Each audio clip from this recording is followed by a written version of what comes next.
Welcome back. My name is Ashley, and this is the Black Sheep Christian Podcast. Today, I am with Patrick Eilers. Thanks for joining me today. Yeah, thanks, Ashley. Thanks for having me today. Patrick is a counselor, which we all need in every aspect in our lives. And so here we are going to dive into his expertise. So I appreciate you joining me today. Yeah, thanks a lot for having me. I'm looking forward to our conversation and all the things we're going to talk about. I'm sure it will be a great conversation. Oh, yeah. Because, like what I said, we all need counselors in every shape. Yep, the counselors need counselors too.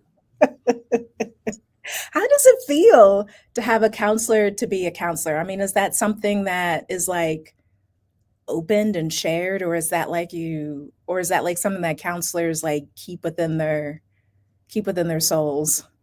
I think everybody sort of has their own perspective on it. I mean, professionally, that the best way of looking at it is to try to have somebody that you work with if you need to talk about certain things. I'm blessed that I have an opportunity to be with a counselor support group. So it's a bunch of us that get together a couple times a month and talk about just the struggles of being therapists and the things we go through and things like that, and just support one another in the business aspect, but also just as individuals as well. And led by a great guy. He's my success coach, leads the group. So yeah, I've got some different supports. I mean, certainly you want to reflect with people as you can, and you do some case consultation when you have those tough cases from time to time. But it's encouraged that way, but I don't know a lot of people have their own therapist. I know for me, I don't have a therapist. Like I said, it's more of a support group, but that's sort of some things that we try to encourage people on that for sure, if that's something that they need.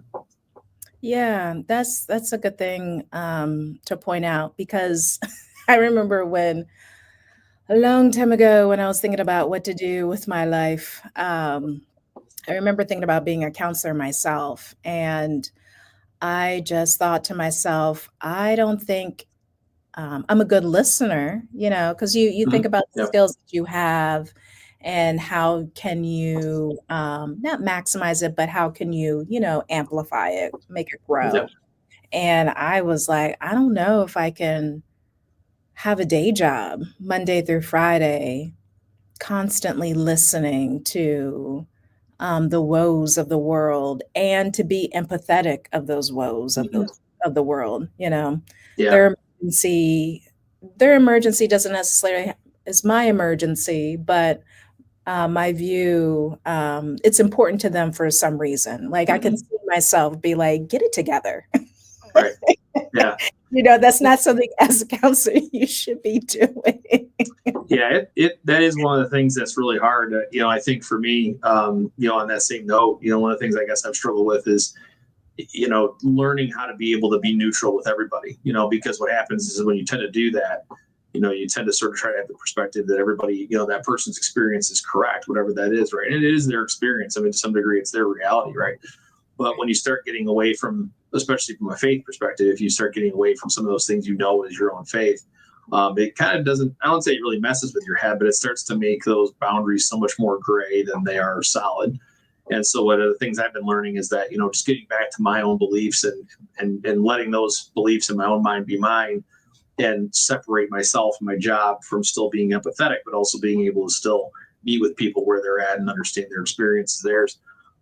That's something I think it didn't really hit me early on in my career, but as I've been going through, that's more and more the older I get. It's one of the things that has become much more of a solidified piece for me is making sure I know what I believe and know what I feel like and what I'm experiencing, because you can get very much caught up in the fact that this is what everybody else has experienced, but what do you experience as a person? That's in order to be a really effective therapist, you have to know who you are. I think most importantly, because if you step into a space where you can get kind of pulled with them, you're going to align with them in a way that's not going to be helpful. So you kind of have to look at it as there's an empathy piece, there's a listening piece. Absolutely. Those are great skills and those are important skills. But the other part of it is evaluation and being able to, put yourself in a position where you're able to genuinely be honest and love and care, but also at the same time, be effective in that. Because a lot of times, I think sometimes a lot of cases, and clients will report this, that there's some therapists that get very wrapped up in their own stuff. Sometimes some of the sessions are about, too much about supporting them and not getting them enough direction. So it's a balance all the time, and it's a balance that has to be recalibrated quite regularly. Mm. Yeah, that's very interesting. Interesting point of view because like I said, we all need therapists and counselors, but to be a therapist and counselor, sometimes you just wonder like, oh my God, like what do you do? Mm-hmm. Yeah. How do Yeah. you go through all these clients? What Yeah. would a typical what does a client workload look like? Like how many do Well, you talk in a day? yeah, it depends on the person. I mean, everybody kind of works at their own pace. I've known people who've worked, they'll do one or two clients or 1, 2 sessions a week. And then I know people who've done 60 sessions a week. It just depends on the person. For me, the full time caseload is typically somewhere between 25 and 30 a week. So you're looking at probably 6 or 7 a day. Five probably is ideal. For me, I've been in different settings. So, like, sometimes you have individual sessions, but then there's other times I've worked where I've done groups. And those have a different level of sort of draining than an individual session might. So whereas in some cases you might be able to do 20 sessions individually, you're doing multiple groups in a row somewhere along the way. So it's easier to have a smaller amount of regular individual caseload versus having a group. Now some people exclusively work with groups, so that's a different type of you might have 4 or 5 groups in your caseload, so to speak, but you're seeing 6, 7, 8 people per group. So I think one of the things that, to kind of your point, the biggest thing is being able to understand that you're not a therapist all the time. And that's something that a lot of people, I've run into a lot of people, that think I analyze everyone. And that's not the case at all. The idea is once you close the door, then you're in your role. That's the role you're in. When you open the door, you're no longer a therapist. And that goes for everybody around you. So you don't really, at least for me anyway, I don't really walk around with that lens of I need to analyze and diagnose everybody. My analytics and my diagnosis come when the room is closed, and that time is the client's time. Me being able to do that, but that's something a lot of people I think have the feeling in the society that if you're a therapist, you're automatically just always wired to that, and that's not the case. It's just you want to help people, but you may not be. For my case, I want to help people, but I don't like blood, so there's no way I'm gonna be cutting into anybody. So you're Yeah. not going to see me doing that kind of help, but. So that's one of the things. It's like I think sometimes when you try to become there, when you're a therapist, you have a lot of stigma attached even to you about what people think that you do, what people expect you to do, and how to respond to stuff and whatnot. So you certainly get a lot of that as well. Yeah, yeah, that's a good point to put out there because I can only imagine it's exhausting just to have it on 24/7. But with the line of work that you do, with the type of conversations that you have, is quite unique in Mm-hmm. the type of Yeah, counseling that you do, which kind of, in a way, helps you hide a bit. It's not like mental health, it's more like sex addiction. So I'm sex addiction. Sex addict. I can't even say the word. yeah. Um, I don't even know why I can't even say the word, but with the type that you do, I'm sure is quite interesting in itself. Well, when I was working with that, specifically, you have a lot of the same skills you're bringing to the table from what you did before when you work as a general practitioner, so to speak. There's still a lot of the same kind of things you're still talking about. Stress management. How to be able to navigate. Certain behaviors, certain avoiding certain things. Keeping yourself safe with your own boundaries, that kind of thing. Um, there are certainly conversations that get deeper, and certainly about, especially if somebody's had trauma in their life, about some of the things that they may have experienced physically or sexually or whatever. But I do think that no matter what you're working with, you have you have a certain skill set that you always have, and then there's things you kind of work around with that. And again, when it comes to certain conversations, people are going to be deeper with in some ways than others. The people you build the greatest rapport with will be the people that have that feel safest with you. Those are the people who are going to get to the deepest parts of it. With addiction specifically, because I worked in an actual setting of a program, meaning that we had a 3 to 5 year program that we were helping people navigate. A lot of the topics are kind of already preset for you because they're going through a book and they're kind of going through some stuff that's already preset for them. So the idea is to try to process through some of the things that they're already learning in the program. And that's easier said than done. Certainly there's people who love doing it and they love that regiment. And there's our people who, they start out in the regiment and then it kind of falls off. So you kind of have to work within the realm of what they give you. If again, you can't You can keep people as directed as you can, but I always think about it is that if I'm working with somebody, I want them to feel like they're directing it as well. It's not just totally up to me. So there's some pieces of that as well where you're trying to keep them. They have the roadmap, so to speak, but they're taking us the direction they want to, and the roadmap really is only about getting us from across the country, so to speak.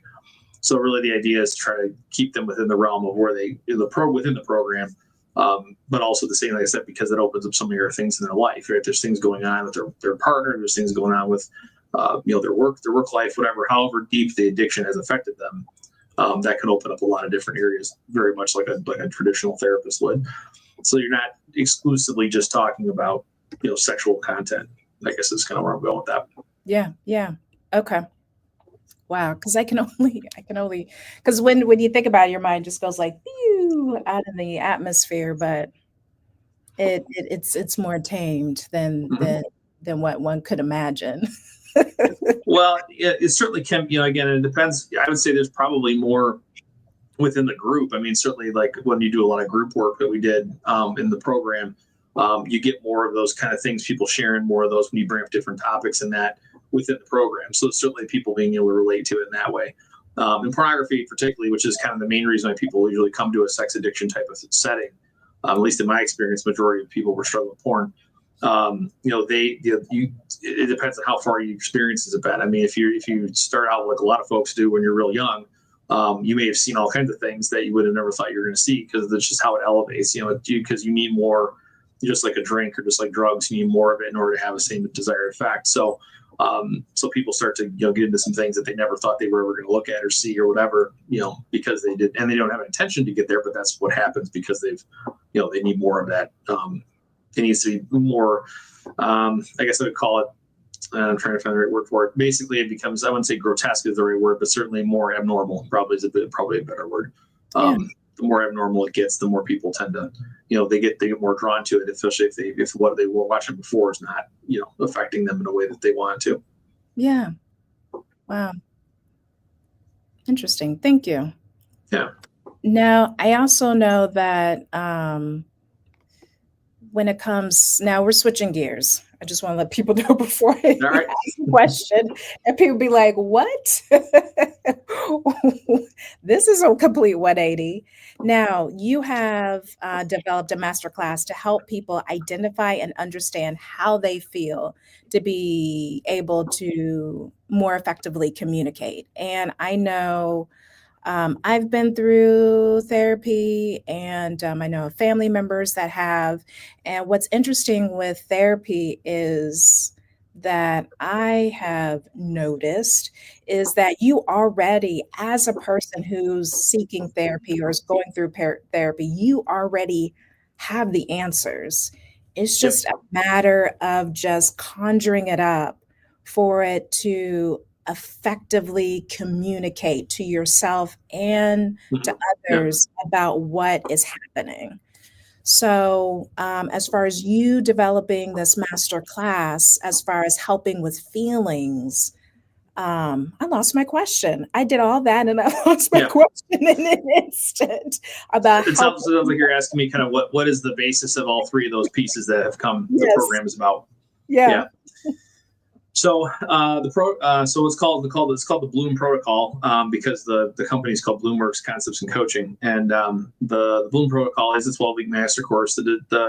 What I found, no matter if I was working with addiction, whether I was working as a general practitioner, most adults that I was working with, there's kind of three areas that seem to be affecting a lot of people's mental health. And so when I originally thought the idea of becoming a coach, the idea was really about the process of mental wellness. So one of the things that we have that we lack in, at least in the United States, maybe it's around the world, but certainly in the United States with mental health, is that there's coaching, and then on the other side of the spectrum, there's therapy. Now, both of those try to do different things in those spaces, but the reality is there's nothing really kind of in between those two things. And the protocol course is really designed to try to bridge a little bit of that gap so that it's not necessarily that you're doing therapy, but you're doing this internal work of coaching and understanding your mental wellness and how to be mentally well, right? We have a lot of these things like chiropractors and all these physical well-being things, but for mental health we don't have a lot of that.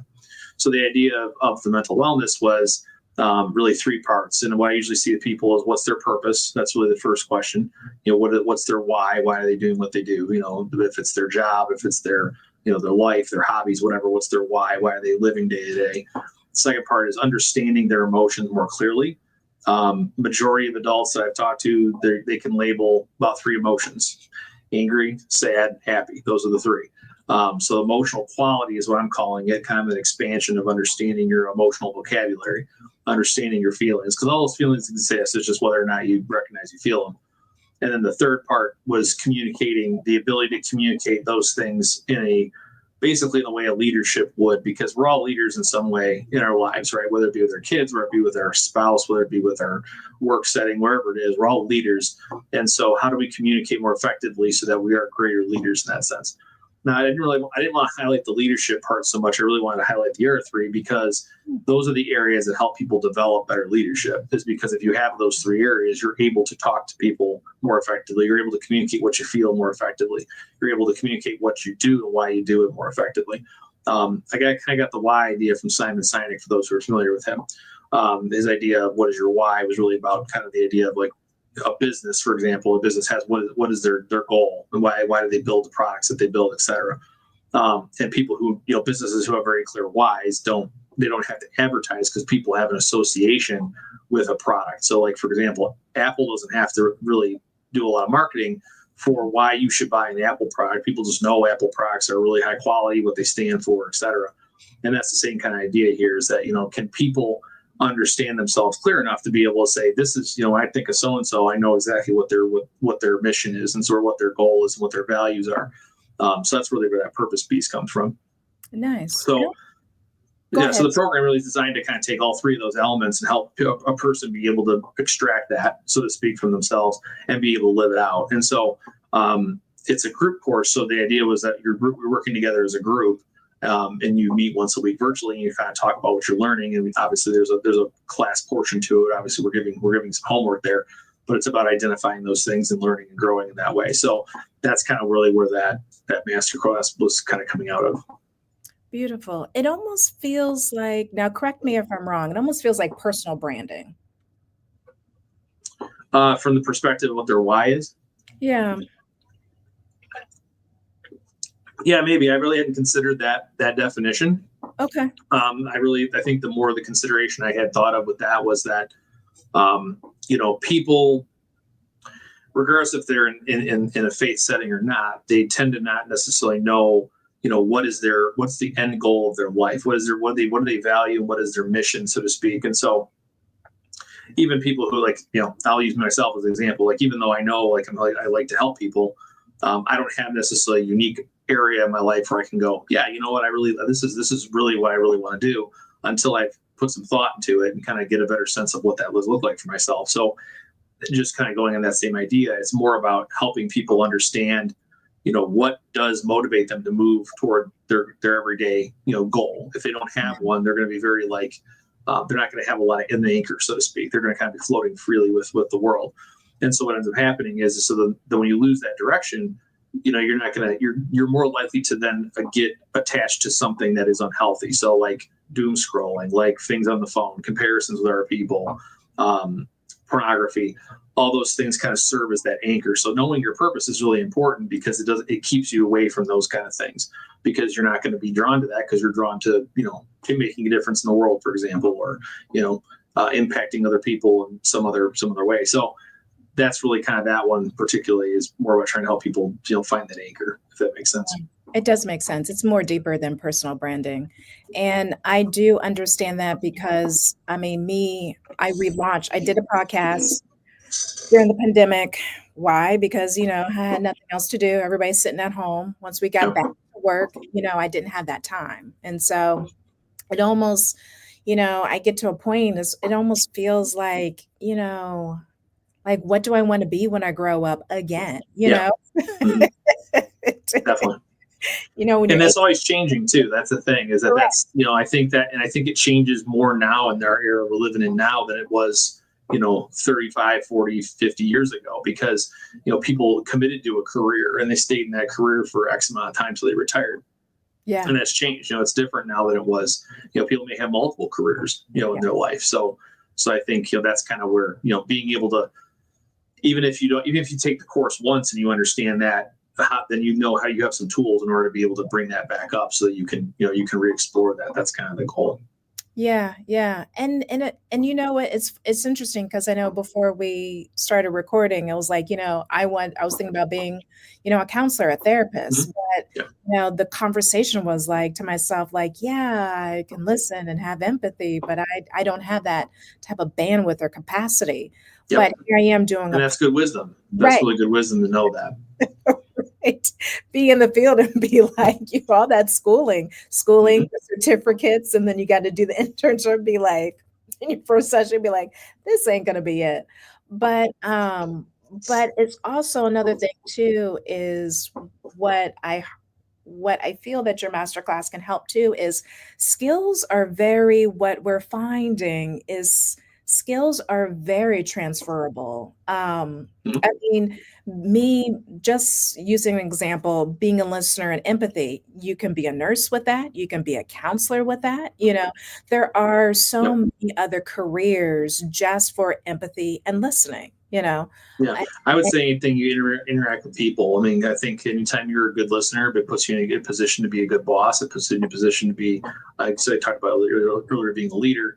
But I think it puts you in a good position to be, a better parent. To be a better, better listener with your friends, whoever it might be. All your relationships can benefit from that. So that's another part of it is the master class, and that's what's been really hard about it is that people want to ask me, how do you niche this down? What's your population you want to talk to? And it's like, this really could be for anybody. I mean, that's one of the things that was one of the goals of it was that it wasn't limited to just, hey, you're doing this behavior, so do this class so you have insight not to do that behavior. It was more about, help learn more how to be mentally well so that you don't have to go to therapy necessarily. If you can learn some of these things here, therapy is a benefit if you want to continue down that path. But from a wellness perspective, anybody, if they're in therapy or not, could benefit from the insight. That's the goal of it. Yeah, that reminds me. I remember a family member decided to go through therapy, and it was like the beginning session. So people are in this beginning session, and the family members, but they weren't going to be in the other ones. It was just kind of like Mm-hmm. gathering Yeah, information. yeah, like an intake session. Yeah, yeah, and Mm-hmm. I remember, the question was, "Well, what do you want them to get out of this?" And I said, Right. "No, it's not about getting." I said, "It's not about the situation that they're in now." I said, Mm-hmm.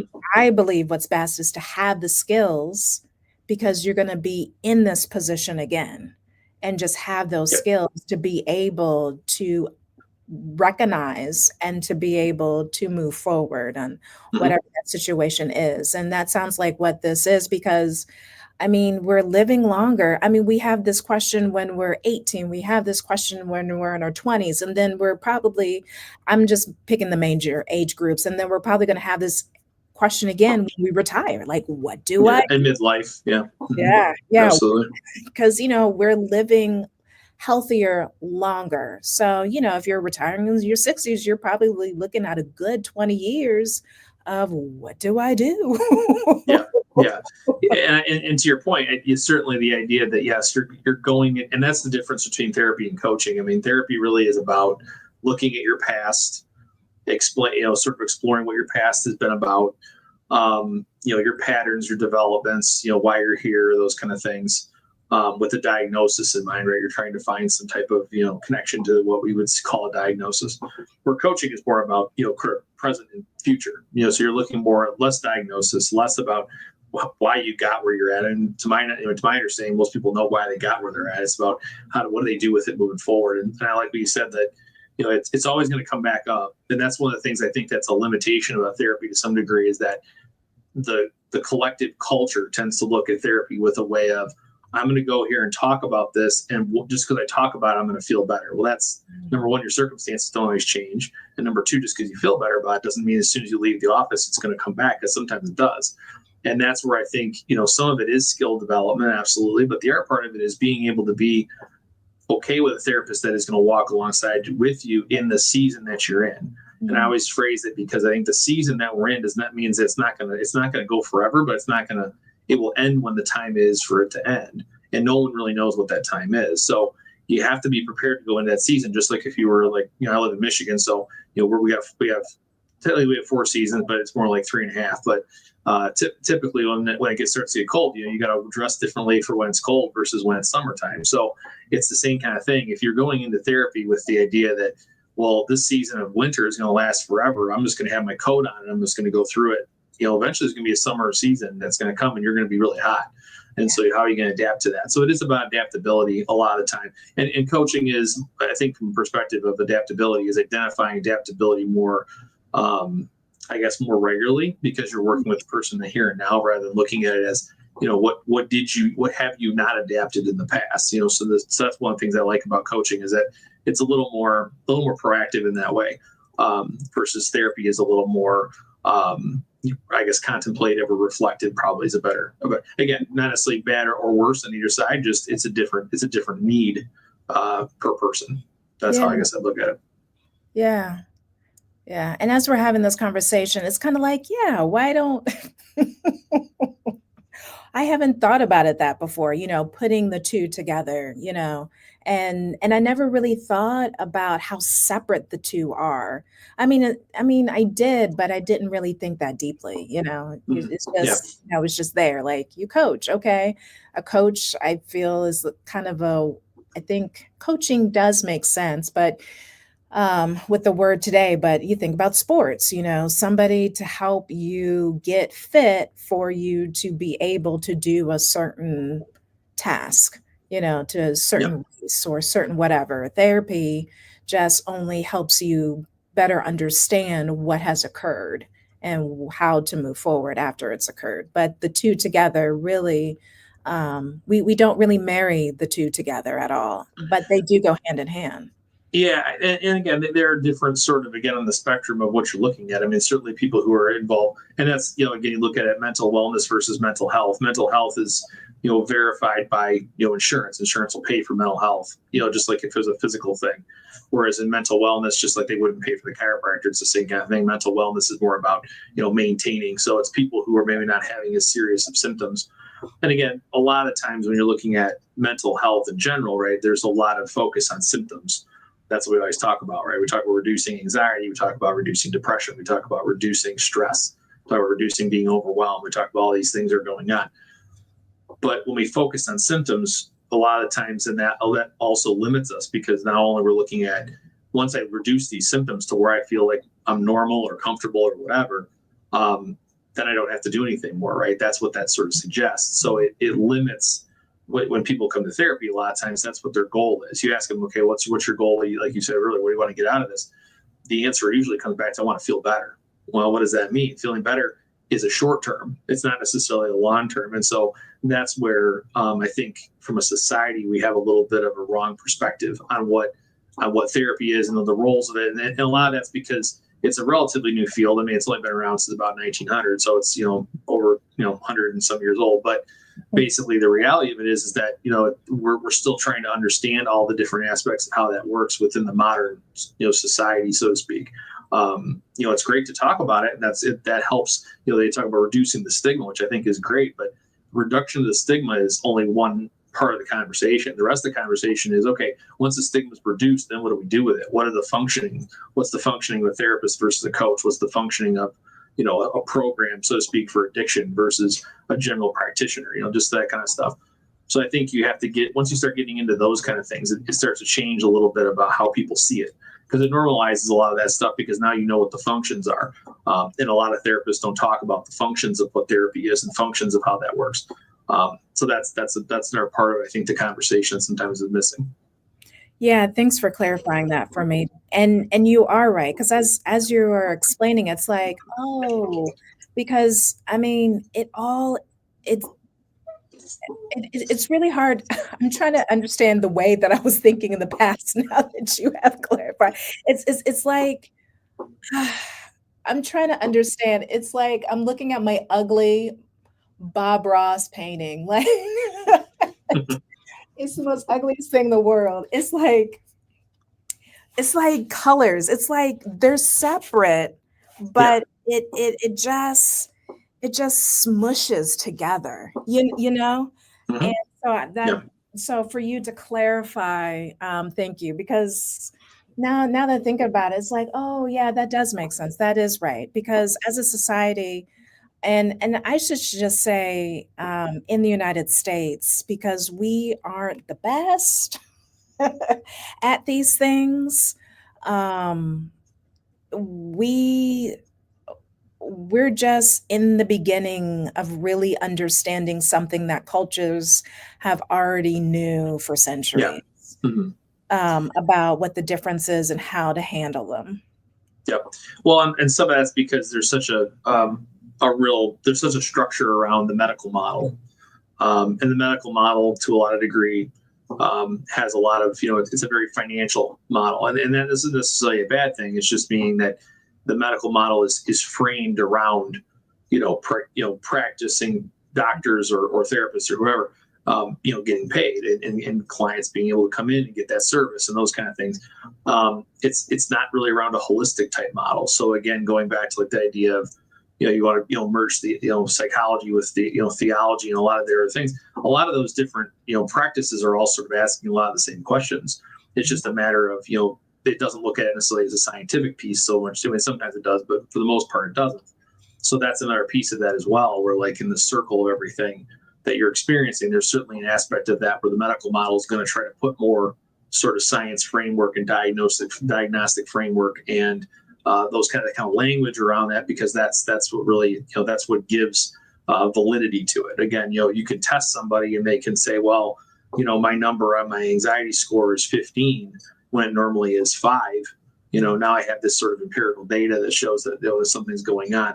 But like you said, there's such a vast difference throughout the world that has seen, mental health being a major factor in people's overall well-being, not just their physical. And what we're learning more and more throughout a lot of different research is that the mental wellness that you're in there actually really probably has a lot more to do with the foundation of why your physical health is what it is. I Mm. was just talking with my mentors yesterday, and he said that there's research out there that I forgot how much the percentage drop, but people who have chronic back pain, it's if they are heard from a doctor for like 6 minutes long, it reduces that back pain, significantly by a fraction of whatever the research was. I don't know the number, but anyway, they reduced the pain. So that, again, that just goes to show, you talk about empathy.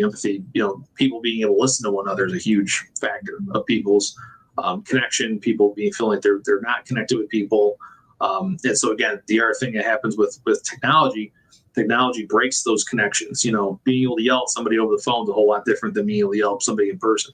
So it's one of those things where there's a whole different storm of all stuff that's getting wrapped up in that beyond just what we're already discovering. It just feels so much better to yell at the screen. There's no Absolutely, nobody can yell back. and then I was, sometimes I have on my desk like, nope, not today. Um, and then I also have, which I love, some f bombs, to throw at, every now and again if I, I haven't seen those ones. yeah, somebody found it. A coworker found it on Etsy. Here's a different version, and Okay. um, somebody who could crochet did that for us ladies in the office. So, yeah, so some fun stuff for us to, Yeah. express our digital anger without doing it in front of the person. Yep. Ah. Oh, goodness. Okay. So, anyways, thank you for that. Oh, wait a minute. I better put some stuff back before I forget. Because I can easily mess up my desk without much work. Um, Mine just gets full of books and stuff like that, and I never put them away. So it becomes a permanent bookshelf. nice, a whole new book, and then the books need to be a certain, like the pile needs to be a certain pile. Like it doesn't need to make sense. Yeah. Like the pile needs to be at a certain way, and then if you take something out of the pile, then it's just ruined. Yeah. I mean, it certainly. right now I have a whole bunch of sticky notes and stuff because I don't like to write. For some reason, I don't like to write down like a notebook. So, or on the computer. But that's just it just happens when I'm just happen to be sitting here. And there Okay. you go. Here's more Yep. much earlier there. Yep. Yep. And then I also have because I don't throw the sticky notes away. So I have what used to be something for like Yankee Candle. I kept the Okay. box because the box is pretty. And There so you I have, and it's in chronological order, the go. Oh, last okay. the sticky notes. So the sticky notes just don't go away because it's almost like a journal. Yeah. I need that sticky note again. The function of Understandable. the function of the mess. Yeah. But that's how No. we are. Always. That's how we are as humans. We're just mess, but Yeah. we are very functionable. Yeah. Yeah. We have more resilience than we think.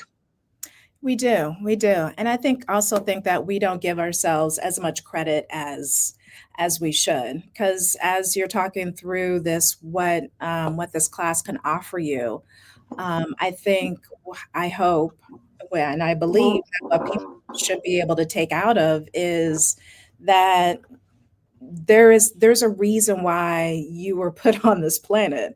There's a purpose for that. It's just a matter of sometimes we just need a little bit more help in order to understand what that purpose is. Yeah.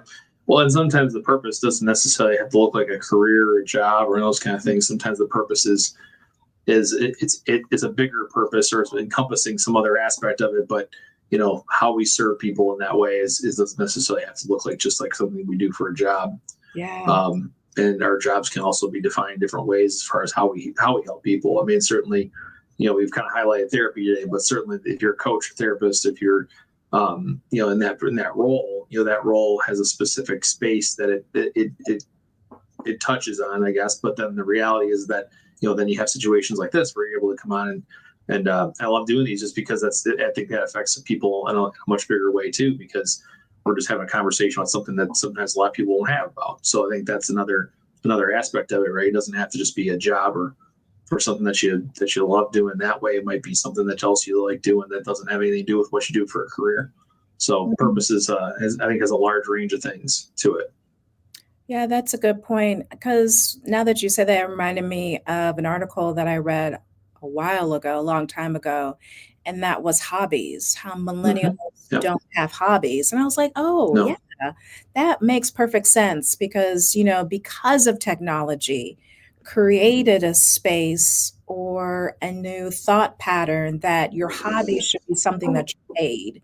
And so therefore it creates a different relationship altogether. Mhm. Yeah. Yeah. Yeah. Hobbies are, it's just you say millennials. I think anybody under the age of 40 struggles having a hobby. And a lot of that's because of tech, like we said, to the tech. I mean, there's a big part of it that, I think certainly video games have become kind of the main hobby of the generation. And I speak because I'm in that generation, but, like I know like my dad, he loves to like model things, like model airplanes. That's what he loves doing. I don't have. I mean, I don't have the patience to build stuff. I don't enjoy that aspect of. I would much rather go and do something like take pictures of them doing that, like of them flying the airplanes. Like that's a much more satisfying type of a hobby for me. But building it itself is no. I have no interest in that aspect of it. So it's just. But I don't know. It might be a personality difference, but it also just is that. I just don't see building something as a relaxing thing. It's more stressful for me to put something together like that, like something small and minute like that. So Yeah, yeah. That reminds me, I remember when my brother was younger, and this is when like video games were really like taking off with the PlayStation 2. And so Madden was a huge hit, mhm. and Metal Gear Solid, I'm showing my age. And I remember my brother used to play video games all the time, and my parents were like, you can't make money off of video games. And Yeah, now that we're older, we were like, look at these kids now. Look yeah. at There's all these. kinds of kids making money off video games. So Like you can just sit at home, stream, and you can just make money just off of playing video games. yep. And that's just the changes of how things are. We just talked about that being adaptive. That's part of it. Is that there's so many different things that have been different than they always are. There's so many changes in the seasons and things, and just ability, for things that used to never be, like we were just saying, never could have been a career, 40 years ago, but now definitely can be. So Yeah, it definitely could be. I should ask him about it, be like, "How do you feel to see do you still think that you could?" yeah, Uh, and that's a small amount of people who get to that point, but still, I mean, it is, it's it is. more than Yeah, it's kinda yeah, like more one than of those, I wonder, yeah. But, I mean, again, I mean, that's all about, just understanding your purpose, understanding, Mhm. to fulfill a wonderful life, what you can do in order to contribute to society, because in the end, I mean, that's what we're built for, Yep. is to be able to produce, to fix, to heal. I know there's other adjectives to be able to make this, world a better place. Yeah, yeah. Part of our, it says in the bio, part of our goal is to be domain over the earth. Really, I mean that's our purpose as humans. And again, that can look a lot of different ways. It doesn't have to just mean overruling the animals, so to speak. It also can be, like you said, kind of contributing to the society, and contributing to the further the I guess the enhancement of life, Mhm. and to help people become full versions of who they are. Yeah, yeah. I can only imagine, like, some people be like, "Why did God make humans?" And I'll be like, "Because he was bored." Like, why not? Why not to be able to sit Yeah. up in the clouds and just watch his people just, do great work?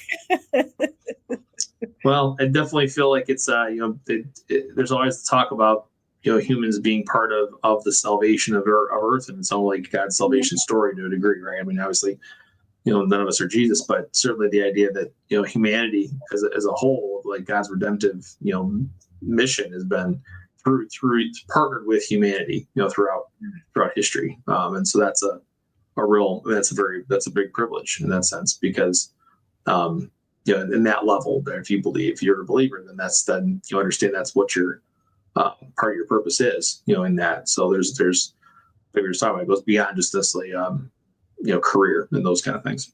Yeah, that's beautiful. Yeah. Oh, well, here we are, just imperfect beings trying to be just trying to please a perfect being. But on another note, though, as far as where can people be able to find your masterclass? Because I know we talked about that and we didn't even say where these people can go. Yep. Yeah. So all the contact information. I mean, you can find me on LinkedIn.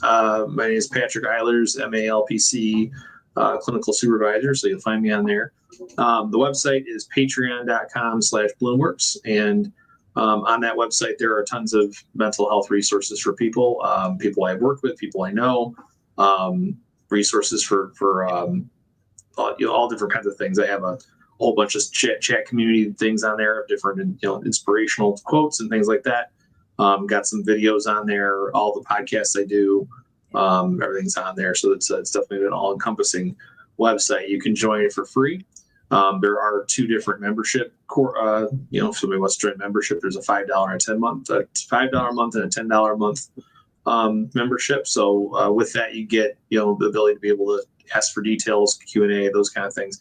Haven't done too much with it because nobody's part of that membership yet, but it's something that if somebody's interested in that, we can arrange that. The masterclass is, again, if you're interested in doing that, you just email me. We'll certainly see if we can set something up. My goal is to try to do it as a group. So I don't have anybody yet that I wanted to start it, but my goal is to, if I can get 4 or 5 people interested, then I will start with 4 or 5 people. And that's a good group size. So something like that will probably, but if you wanted to do it individually, I'd be willing to do that too. So it doesn't have to just be in a group. So the email as well is bloomworkscc@gmx.com. And I think that's those are all the areas you can reach me. And I said Patreon is the best way to reach me, though, if you're going to go to the website. Yeah, because you're very active on Patreon when I was looking. Well, I try to post as much as I can. I haven't the last few weeks. I haven't done as much, but I've done several blog posts. I was doing like a blog post a week, and then I was doing like a follow up video for a while. I haven't continued that lately because I'm kind of thinking about relaunching some of my stuff. So just kind of finding a new way of doing it. But yeah, there people can find me on there. Yeah, thank you. Thank you for that. But yeah, Yeah. I think this masterclass is really going to be beneficial for those who need it. Because as we talked about, um, with the merging of the therapy and the coaching, I mean, we keep them separate, but they do go hand in hand. And I'm sure somebody's going to be able to find what God created them for. Or, not even that, but maybe the next level. Because as we talked about seasons, sometimes there's just a season for one thing and there's a season for another. I mean, David is a prime example of that. Hmm. I mean, Yeah. he did his fighting, he did his conquering, and then after that, after when things kind of got cool, he couldn't build the temple for God, but he ended up switching over and be able to collect the money for his son Solomon to be able to build that temple. So Yeah. And sometimes, things like the coaching, I mean, it gives people a little bit of an experience to kind of, not truly what therapy is, but certainly gives you an experience to kind of look at, like I said, mental wellness is mostly a way to be able to acknowledge some of the things that maybe you want to grow in, but yeah, they're not necessarily in a therapeutic setting. And again, I guess when you're thinking about therapy, what the parameters of getting involved in therapy are more about it. We talk about symptomologies, and those are really where you want to consider that. But if you would just want personal development, personal growth, the masterclass would be a really good fit in that sense because it would just help you be able to develop more yourself. yeah, So that's kind of the goal of that. Like I said, it's not really designed to address specific symptomology, so to speak. It's more about trying to help people in their overall wellness. But like we were saying earlier, that's really where they kind of were coaching and counseling sort of intersect. Is that some people will choose to go see a therapist for personal development when maybe coaching might be a better fit for them in that sense. Versus if you're seriously struggling with symptomology, then definitely working with a therapist, a professional therapist, is much more of a better option for you in that sense. yeah. Thanks for correcting So me. no, okay. I just want to make sure everybody else knew kind of what it was because that's the just clarifying to the audience because sometimes it can be confusing. Like we were talking earlier, just don't want to make sure people get a Yes, clear picture of it. So we just talked about this, and I'm still, okay. I'm still merging the two things together, and it's not, they're not the same. It's an apple and an orange. they Yeah, they complement each other, but they're not. Yeah, they're different in the sense that, like I said, they're not designed to necessarily replace each other. They're more of to complement where people are at, sort of in their space, and that's where going back to symptoms. That's where I was like saying like we measure symptomology to understand severity of things. Obviously, if you're having certain kinds of symptomology, that's a different. That's where professional therapy comes into play to help support that person. But if you're in a position where, like, you're saying, hey, I really want to, I feel like I'm a little bit lost, I'm a little directionless, I want to just get some things, sorted out in my mind or kind of grow in that way, and there's not a lot of symptoms you're seeing, then that's really where the masterclass would be a really good fit because it addresses more of those types of things rather than necessarily about symptoms in that sense. So yeah, yeah, yeah. Thanks for correcting me. I know we just no talked problem. about No, it's okay. it. It's confusing. There's a lot of things about that are not always clear. So I want to make sure I'm trying to be clear I can with the audience as well. Like, hey, this is kind of where people are at. So Yeah, yeah. I'm still learning, guys. I'm still learning. Patrick, I just want to thank you for taking the time to educate and to be able to correct me when I was incorrect because it is important, especially in this type of field, um, to get it right as early as you can because there's a lot that we're going through, and to be able to get the assistance is critical in order for people to be able to have a quality life. absolutely, yeah. And if you're in a position, speaking to anybody out there, if there's anything or any questions about that, if there's any questions about kind of more questions about the program or about looking at those different kind of things, what's a better fit for you, coaching or counseling, feel free to let me know. Be happy to answer those kind of things. I want to be a good resource.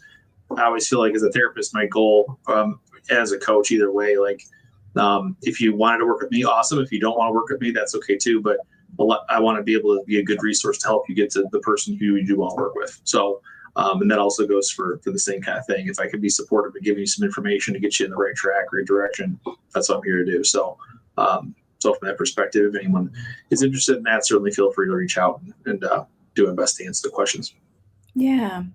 Patrick, thank you. Thank you for joining me today or Yeah, joining thank you so much for having me. us. Good conversation. And